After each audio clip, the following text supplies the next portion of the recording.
Let us start.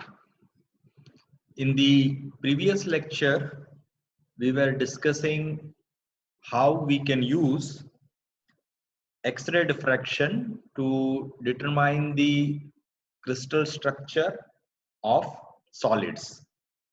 In today's class, I will going to explain the experimental method, how to acquire experimental data, and then how to analyze them to determine the crystal structure of the unknown solid. So let us first look how we will going to perform an experiment of X-ray diffraction, from which eventually we will going to determine the crystal structure of the solid. So in the last class, I have explained how to produce X-rays. So let us say we have an X-ray source with copper K alpha target. You remember copper K alpha?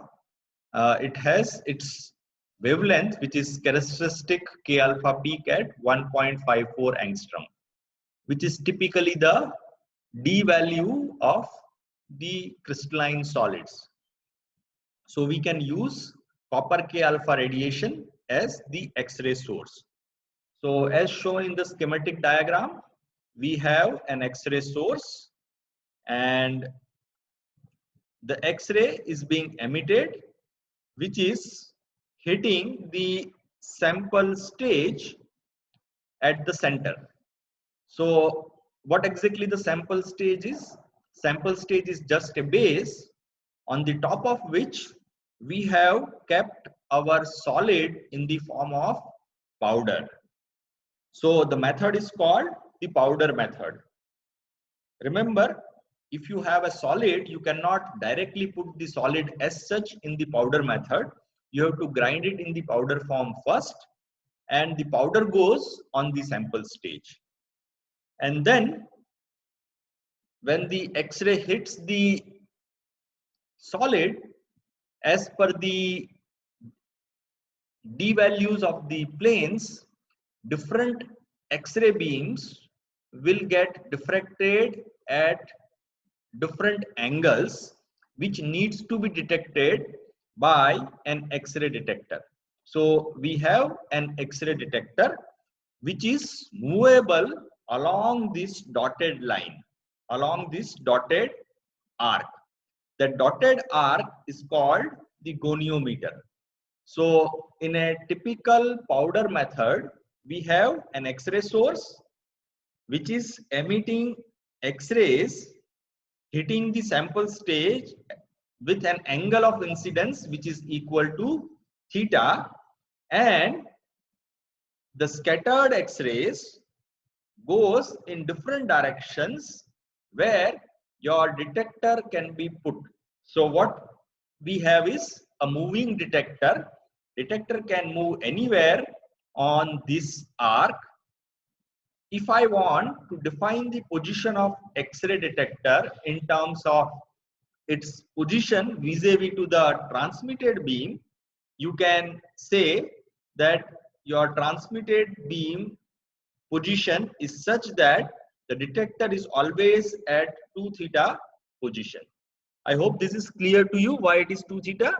It is because if I draw a horizontal on the sample, you know your transmitted angle will be same as the incident angle, right? So your this particular angle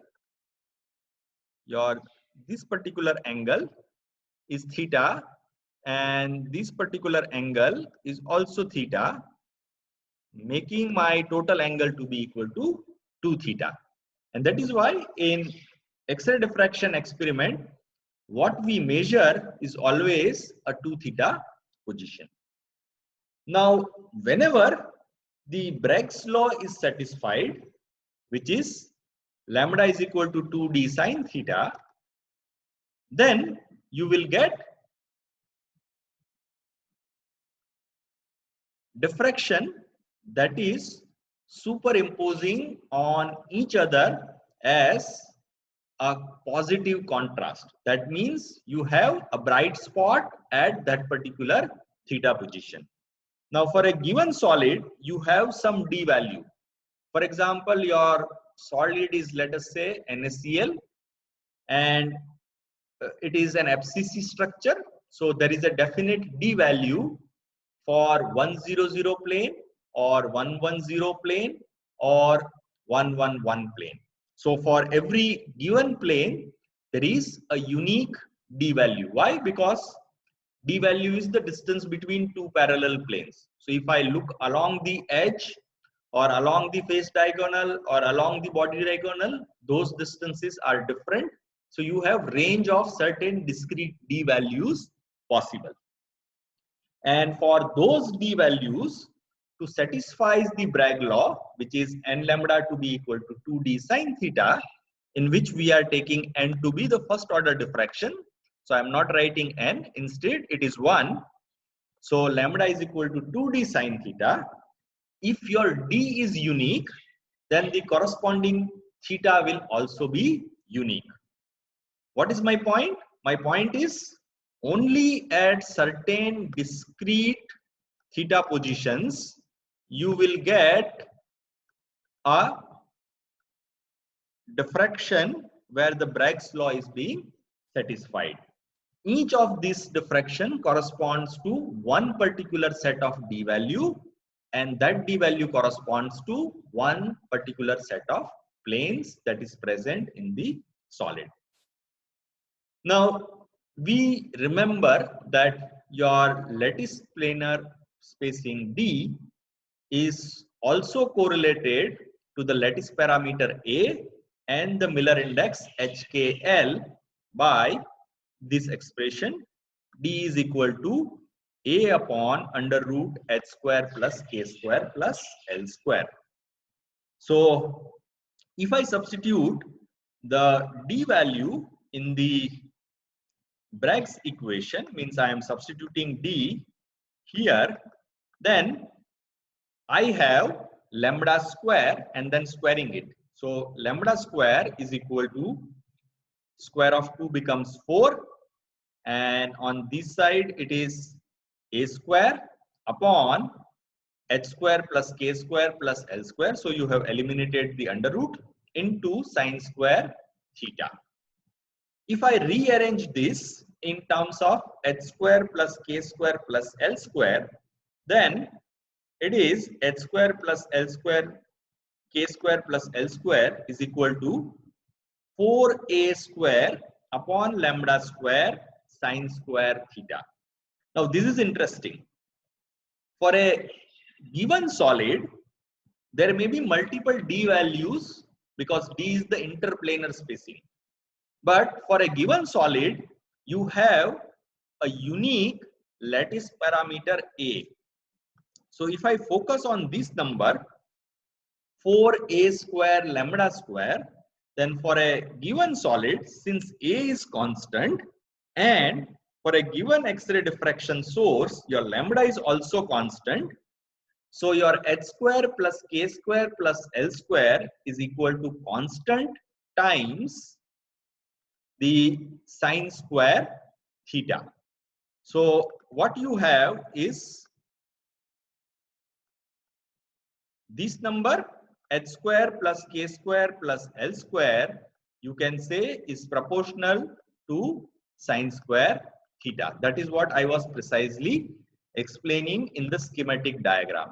Each of these diffraction lines, this line or this line or this line, which has different theta values, corresponds to different d values, and different d values means different crystallographic planes having different value of HKL. You have to remember this expression: h square plus k square plus L square is proportional to sine square theta, and we will going to use this for the analysis. Up to this point, is it clear to everyone the basic idea in the powder method? what we understood so far is h square plus k square plus L square is proportional to the sine square theta. Any doubt up to this point? No, sir. Okay. So when we perform the experiment, what we get is the 2 theta values of diffracted X-ray positions. So indirectly we continue to rotate the diffractometer, and whenever there is an intensity reached, your detector detects the incoming X-rays.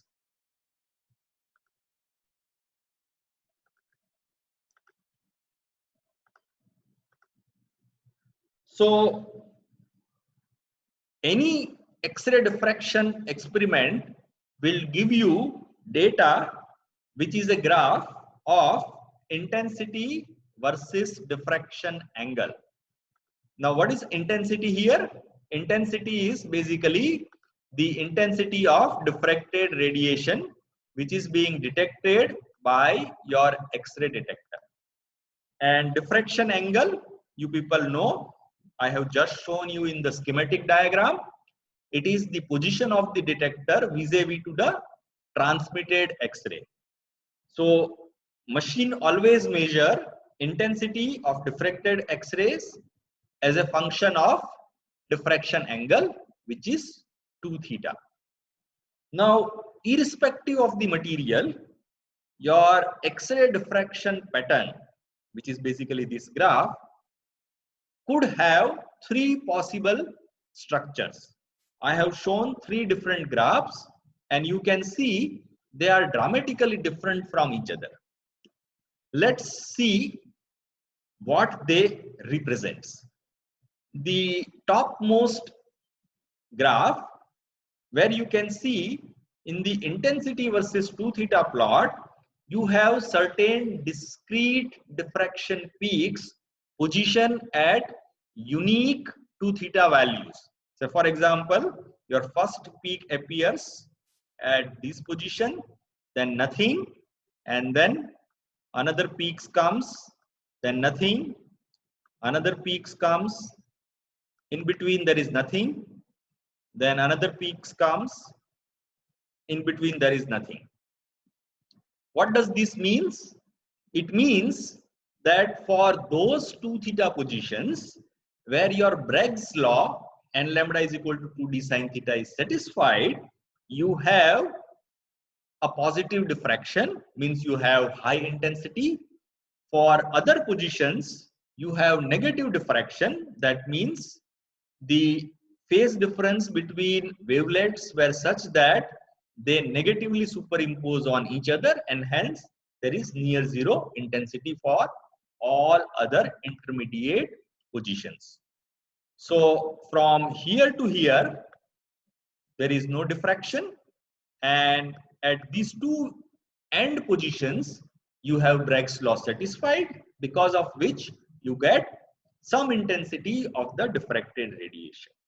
Now, one thing you might have question in your mind, that why intensity of diffracted radiation, sometimes it is very high intensity and sometimes it is very low intensity. Means your peak height is not same, but it varies.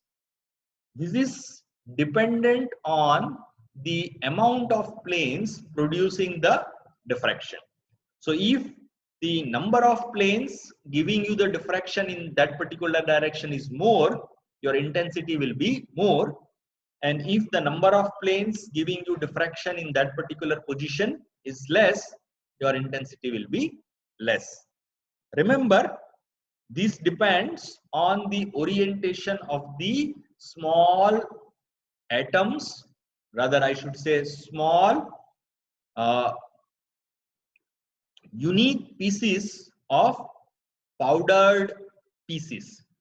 So depending on the particle size of each powder, you have certain planes more favored in the direction of X-rays, and hence they give you high intensity in diffraction, while certain other planes are inclined themselves in a way to the incoming X-rays, they gives you very little diffraction, right? So the intensity variation is because of the different orientation of lattice planes in the powdered sample. Typically, you get an X-ray diffraction with these kind of discrete peaks when your material is crystalline. So X-ray is just like a cardiogram. Whenever you see the multiple peaks like this, it indicates your material is crystalline.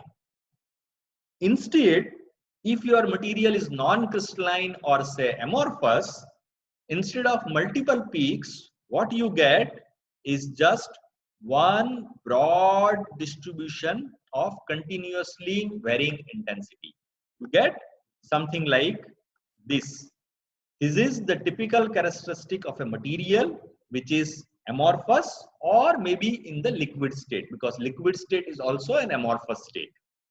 So anytime when your material is either liquid or an amorphous solid, you will get a continuously varying very broad intensity on its diffraction. So this is the typical signature of any amorphous solid. Contradictory to this, if your sample is gas, then instead of getting any peaks or humps, what you get is a continuously declining intensity in its diffraction. So you have three possible variants. If it is gas, you don't get any peak or hump, you get only the continuously declining intensity in the diffraction pattern. If it is an amorphous solid, you get one broad hump, and if it is crystalline solid, you get couple of arbitrarily spaced unique diffraction peaks. Now, our interest is not to analyze gases or amorphous solids, because that is not of our interest. Our interest is to identify the crystal structure of an unknown solid. So we'll focus only on one type of diffraction pattern, which is shown as the top leftmost graph. So let us assume we have a diffraction coming from a crystalline solid, and we got a pattern like this where unique discrete diffraction peaks were positioned at certain 2 theta position. So what we will do is we note down the position of these peaks in terms of its 2 theta value, and then we will analyze those 2 theta values to identify its crystal structure. How one can do that? Let me teach you that.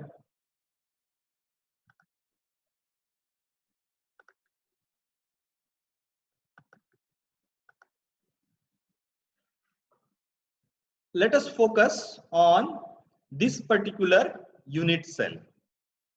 For the sake of simplicity, I have shown only two different types of planes. The one which is the phase planes, I am focusing only on two phase planes, which is in the green color. So just look at those two planes which is in green color. Now you know that these two green color planes are parallel planes, and they are distant by a d value which is also equal to its lattice parameter.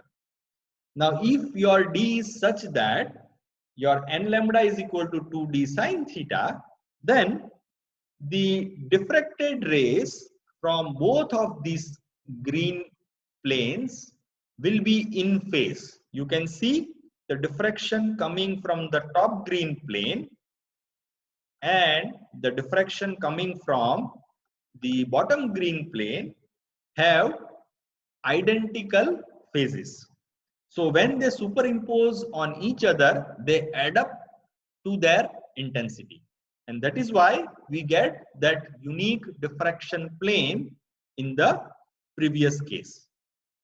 Now, if you focus on the orange color plane, which is actually the plane on which your central atom is sitting in the BCC lattice, then you know the distance between the central plane and the topmost green plane, means this distance, or maybe this distance is half of the actual distance between the two green planes.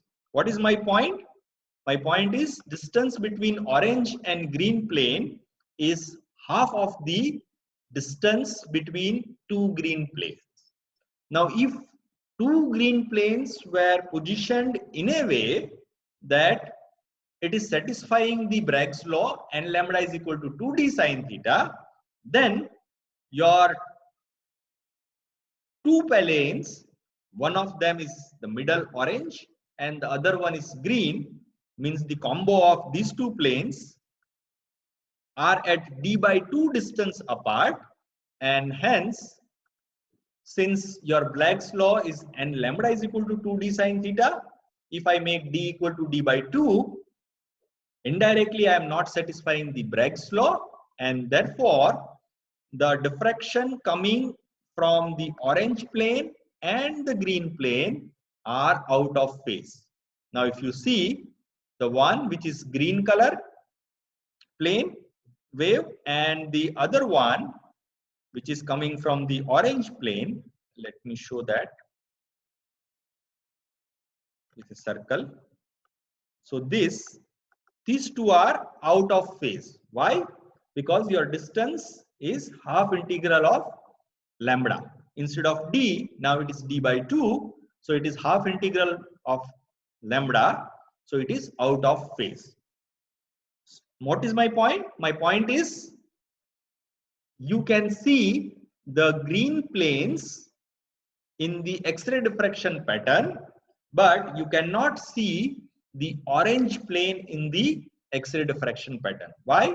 Because the diffracted beam from the orange plane is get cancelled by a diffraction beam from the green plane because they are out of phase. What point I am raising? The point which I am raising is out of all possible planes, you will be able to see only certain discrete planes which satisfies the Bragg's law. If two planes orient themselves in a way that they are at a distance which is half integral multiple of lambda, then they will cancel each other. And those planes will be missing in your diffracted beam. So what we should look in the diffraction pattern is certain 2 theta positions. Let us assume that we have performed an experiment and we got a diffraction pattern which looks somewhat like this one, the first one, where you get certain discrete diffraction peaks positioned at different 2 theta values. So what we did is we have noted down the 2 theta positions of these diffraction peaks. We have noted down these peaks. These peaks we have noted down and we have tabulated those 2 theta positions. Now I'm going back again to the table.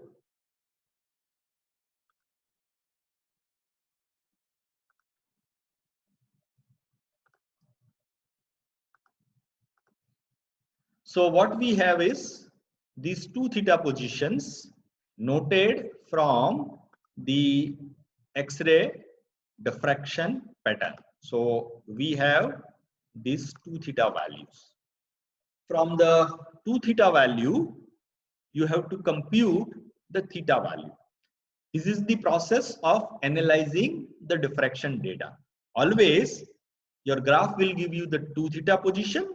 From the 2 theta position, we will going to compute the theta position by dividing it by a factor of 2. From theta, you will compute sine theta, and from sine theta we are computing the sine square theta. Easy. From graph you get 2 theta, and from 2 theta we got theta, then sine theta and sine square theta. So corresponding to each of those peaks, we compute these 4 columns. So now we have this 4 column information available with us. This information is with us. Now you might have question in your mind that why we are doing it like this. We are doing it like this because our basic idea is based on the expression which we had just derived previously, which was this: h square plus k square plus l square is proportional to sine square theta. And that is why we find out the sine square theta values, because each of these sine square theta values which is listed in the table, all these values are actually proportional to h square plus k square plus l square corresponding to the plane from which we are getting the diffraction. Now hear me carefully. Up to these points it is easy. Every student will be able to do that. We have found out the sine square theta values of a diffraction pattern. From these sine square theta values, you have to calculate a quantity which is called ratio. Now what is ratio? Ratio is nothing but you have to divide the sine square theta values of each peak with the sine square theta value of the first one.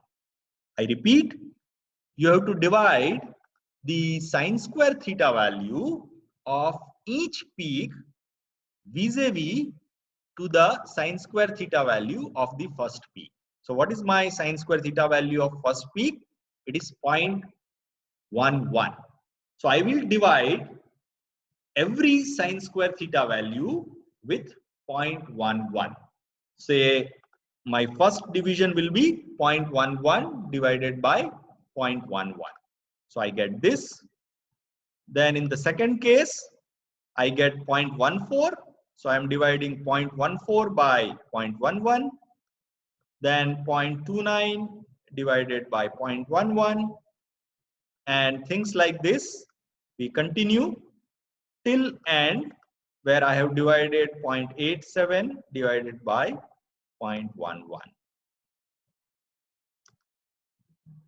Now, if you do it like this, what you get is some numbers. Those numbers are listed in the ratio table itself. For example, 0.11 divided by 0.11 is 1, because division of the number by itself will always be equal to 1. So your first number will always be equal to 1. The second one is something like 1.27, third one is 2.64, and then likewise you get some fractional numbers.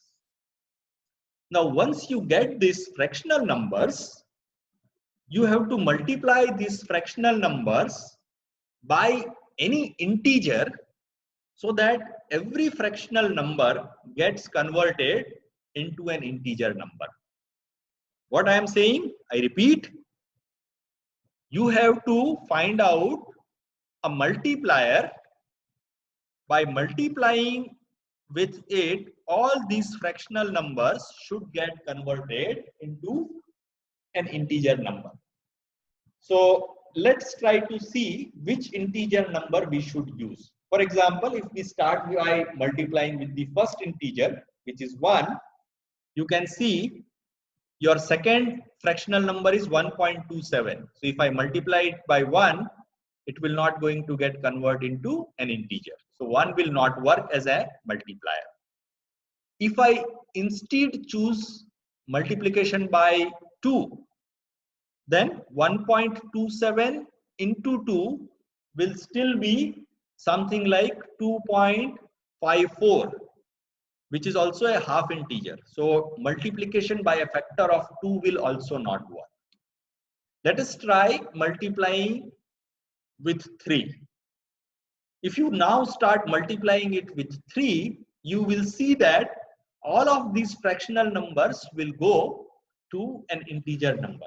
For example, your first one is 1 into 3, already giving you an integer number which is equal to 3. In the second case, if you multiply 1.27 by 3, it comes out to be something like 3.9, which is nearly equal to 4. Likewise, if you multiply by 3 to 2.64, it comes out to be like 7.89 or so, which is again equal to 8. So if you do it like this, you will see that all your fractional numbers are near integers. So convert them to the closest possible integer. Remember, you have to do it only for that particular integer where every value goes to a near integer value. In the previous case, when we did it multiplied by a factor of 2, it was coming to be 2.54. Now I should not convert 2.54 to 3, right? It is very, very far. So whenever it is like 2.9, 2.85, 2.87, then you should convert it to a near integer.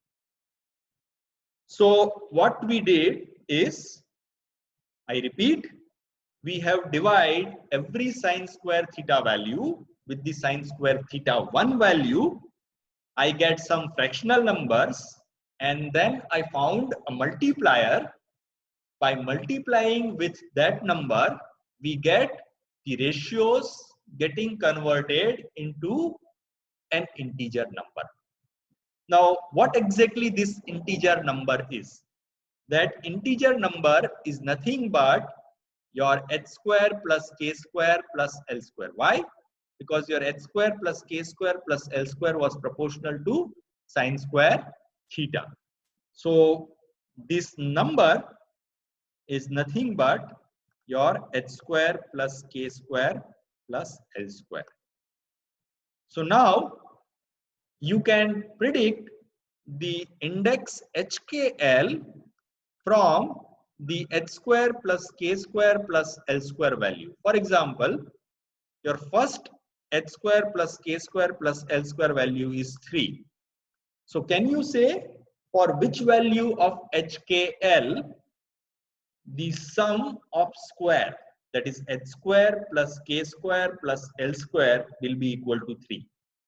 For which value of HKL h square plus k square plus l square will be equal to 3? Obviously, only HKL, if it is 1, 1 and 1, then only the square of them, that is square of 1, square of 1, square of 1 will be equal to 3. So your first possible h square, k square, l square, which was 3, corresponds to HKL lattice of 1, 1, 1. Likewise, your second value is 4. So h square plus k square plus l square equal to 4 should have its HKL index to be equal to 200, because square of 2 will be equal to 4 and then 0 do not contribute. So h square plus k square plus l square equal to 4 corresponds to 200. Now some student might thought, why it is 200, why not 2 bar 00? So when I write 200, actually it is the entire family. So all possible combinations of 200 corresponds to the same 2 theta position, right? Entire family belongs to this particular 2 theta position. Then the third peak is 8. So for 8, your HKL should be 220, because square of 2 is 4, square of 2 is other 4. So 4 plus 4 gives you 8. So 8 corresponds to 220. Likewise, the next value is 11. So your possible number is 311. because square of 3 is 9, then plus 1 plus 1. So 9 plus 1, 10, plus 1, 11. Next one is 12. So 12 corresponds to 2 plus 2 plus 2, means square of 2 plus square of 2 plus square of 2. Likewise, we have listed the other HKL values for each of these HKL planes. So what we got is the HKL values from the 2 theta values in the experiment. Is it clear up to this point? How I have converted 2 theta values to an HKL value? Means I computed HKL value from given 2 theta positions. Is it clear to everyone?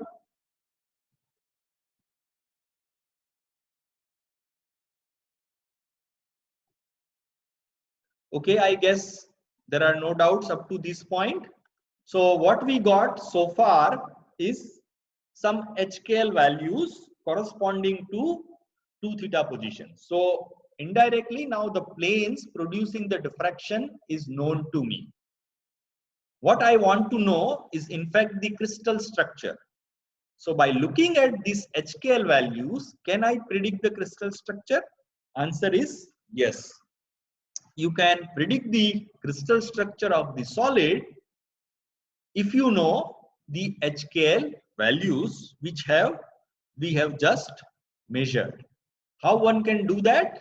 One can do that by using a law which is called the extinction rules. So a list of extinction rule is provided here. You have to remember these laws. The first one is for the simple cubic lattice. It says if your Brevis lattice is simple, all reflections will be present. What does that mean? All reflections will be present means all possible value of HKL combinations will be there in the diffraction plane. So you know your HKL are integers. So it will start with 1, 0, 0 and then go to infinity. Right? So all those will be present. I will come back to its mathematics at a later stage.